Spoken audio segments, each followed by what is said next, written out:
자, 그러면 다시 원론으로 돌아와서 효성 TNC냐 효성 화학이냐 한번 보면요. 먼저 매출액으로 보면 매출액은 효성 TNC가 제일 높고요. 그리고 효성 화학, 첨단 소재, 지주사 효성 이렇게 있습니다. 자, 제가 Q2Q 중과로 적은 이유는 Y2Y는 작년 코로나 때문에 왜곡된 데이터가 있을 수 있을 것 같아서 Q2Q로 적었는데, 이 대한민국에서 매출이 성장하는 회사가 찾아보시면 정말 적어요. 저희 한국은 워낙에 확장성 부분에서는 부족한 회사들이 많기 때문에 매출 증가하는 경우가 정말 드뭅니다. 특히나 중소장대 회사들은 이 매출이라는 게 거의 정해져 있기 때문에 캐파가 거의 그 시장 자체가 늘어나지 않기 때문에 캐파를 한정된 캐파 내에서 서로 이제 파일을 뺏어오는 것밖에 안 되거든요. 그래서 쉽지가 않은데, 이제 수출하는 회사들이 그래서 저희 한국에서는 조금 더 밸류가 높습니다. 즉 조금 더 가격이 높습니다. 왜냐하면 수출을 통해서 확장이 가능하니까요. 예를 들면 수출을 안 하는 회사들은 야 이거 팔아봐야 결국 한국 다 먹으면 더 이상 어디다 팔 거야. 그럼 더 이상 끝이네. 생각할 수가 있는데, 수출한다 그러면 야 한국 팔고 난 다음에 중국도 갈 수 있고, 미국도 갈 수 있고, 유럽도 갈 수 있고, 야, 그럼 매출이 지금보다 얼마나 커지는 거야? 이런 상상을 할 수 있는 거죠. 그래서 한때 중국에만 들어간다 그러면 주가가 폭등하던 시절도 있었었는데, 어쨌든 대한민국 회사들이, 상장사들이 매출이 늘어나는 성장성을 갖고 있는 회사는 되게 드물고, 성장성과 더불어 이렇게 수익이 나는 경우는 되게 드물다라고 생각을 하시면 될 것 같고, 이렇게 성장과 수익이 증가하는 이유는 이 회사들이 일찌감치 캐파를 늘려놨기 때문에 이게 가능한 것이죠. 자, 그래서 이제 효성 TNC Q2Q로 또 이만큼 증가를 했습니다. 이거는 효성은 지주사라서 좀 데이터 왜곡이 좀 있기 때문에 이거는 좀 무시해도 될 것 같고요. 왜냐하면은 지주사라서 4분기가 좀 좋습니다. 그래서 1분기는 4분기에 비해서 매출액이 좀 줄어든 걸로 나오네요. 그래서 효성 TNC, 효성화학이 매출액이 정말 많이 늘었어요. 4분기보다도 이렇게 많이 늘다니 이것도 좀 서프라이즈인데, 시장에서 제일 보는 건 영업이익이거든요. 영업이익이 얼마나 시장 컨센서스 대비 들었냐. 컨센서스는 앞에서 이야기 드린 대로 애널리스트들이 이제 다 이 가격을 추정을 합니다. 애널리스트들의 추정의 평균값이라고 보시면 될 것 같고, 효성 TNC는 1분기에 한 1855억 정도를 내겠다.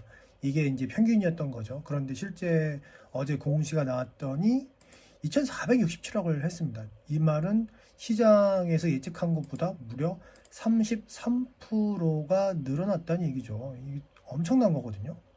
왜냐하면 효성 TNC는 우리가 모두 저 회사는 실적이 늘어나겠구나 라고 예측을 해서 주가도 이미 올랐고, 그래서 이제 시장에 대한 컨센서스 평가 추정치도 막 상향되어 있는 상황인데, 여기를 또 서프라이즈하게 나온 겁니다. 효성화학은 효성 TNC보다는 좀 작고요. 28%.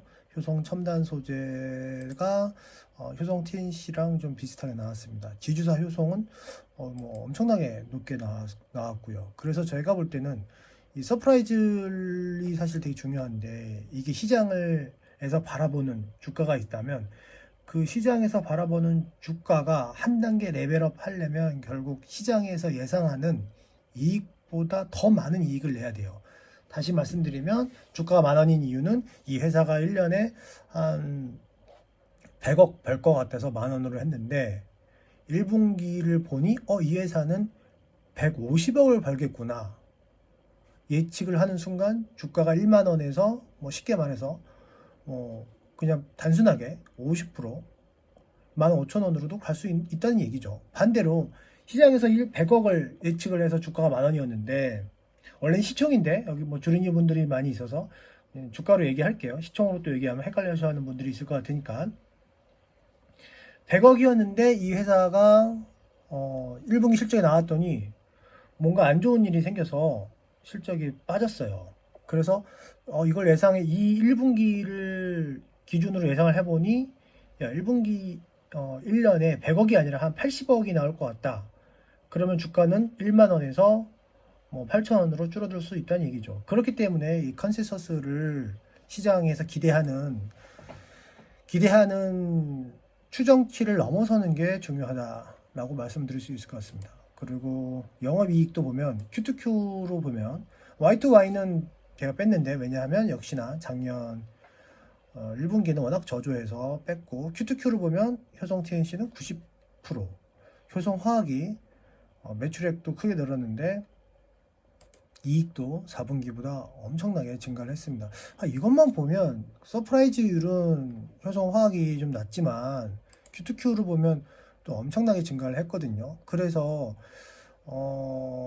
좀 좋지 않겠냐라는 생각도 할 수가 있는데, 이 컨센서스가 높아졌다는 얘기는 주가도 최근 효성화학 주가가 엄청나게 가파르게 올랐거든요. 가파르게 오른 이유는 시장의 컨센서스가 올라섰다. 그러면서 주가도 같이 올랐다. 그렇기 때문에 조금 효성 TNC보다는 조금, 물론 뭐 큰 차이는 없겠지만 조금 상승률이 조금 작지 않을까. 한 예를 들면 효성 TNC가 10% 오르면 효성화학은 한 8%? 예, 한 9%? 뭐 크게 차이는 없겠지만 아마 그럴 것 같긴 해요. 예. 그래서 순이익도 보면 효성 TNC는 순이익이 한 1,800억. 아니, 어마어마합니다. 이 매출액이 1조 6천억, 영업이익이 2천억. 이 영업이익률이 15%이거든요. 15%. 효성화학이나 효성첨단 소재보다 영업이익률이 압도적으로 좋습니다. 이제 회사가 얼만큼 경쟁력이 있느냐, 이 매출을 하고 나면 얼만큼 이득을 내느냐를 우리가 보통 영업이익률을 계산을 하는데요.